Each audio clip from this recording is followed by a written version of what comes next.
With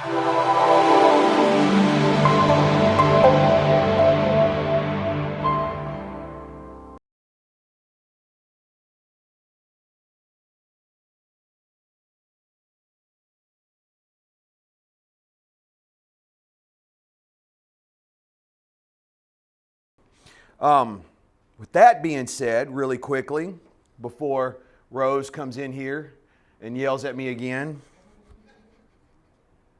as we share a line of sight. So, this morning we're going to find out, are you crazy? We're legitimately going to put you to the test. Certifiable. There was a study that came across my email that was trying to link cognitive functioning and falls in older people. And this was a review of a lot of studies, of some tests, some research that was done. And it was 38 studies, a total of over 37,000 people were in these studies that were reviewed for this particular topic, for this prompt, the cognitive functioning and falls in older people. So what we're talking about is not the natural decline of cognitive decline of aging. This is reaching in a little bit deeper to find out if there's cognitive decline, does that increase your risk for a fall? Well, there were some surprising results, actually. Let me read you what was not associated with these falls if you showed some cognitive decline.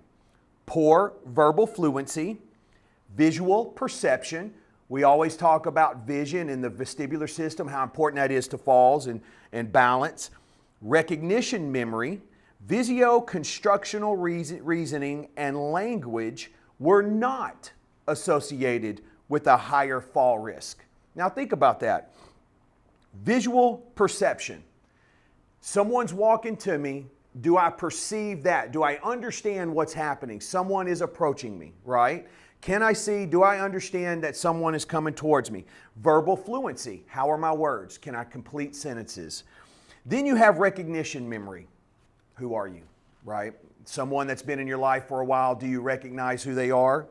But these were not associated with a higher fall risk. What was? Poor processing speed, mental flexibility, attention, free recall, and working memory all were associated with a higher fall risk. So if you had a poor processing speed, if it took you a long time to solve a puzzle,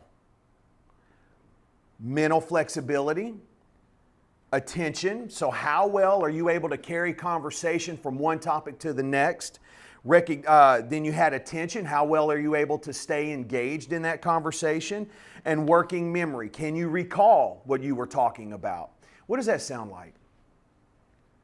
Sounds like a neurological disease, doesn't it? Dementia, Alzheimer's, right? And don't make the mistake, guys, a lot of people do that. They associate Parkinson's with dementia. That's not the case. It's two different pathways there. People get Parkinson's. Most people then get dementia, but they're two different diseases.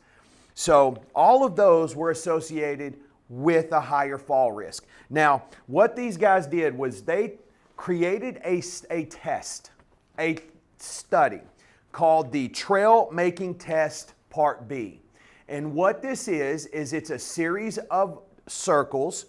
Some have numbers, some have letters. I printed enough out for us here. You guys are going to take this home, take the test. You can find out how crazy you are on your own. We won't share that here in class. Bring it back, but what I would like for you to do is time yourself when you do this puzzle. Write your time on the sheet of paper. Bring it back next week and I'll tell you what those results mean. But what you're going to do is you're going to connect, you're going to connect 1 and then trace to A. And then from A go to 2 find B. So you're trading a number and then a letter. A number and then the letter. As you move down through, I think it's 12, and then the last letter here I believe is E, H. Okay? Everybody understand that? I'm going to leave these. We'll pass them out after class. Don't forget, time yourself when you do this. Write your time on the sheet of paper, and I'll give you the results and what that means next week. My guess, everyone here is perfectly fine.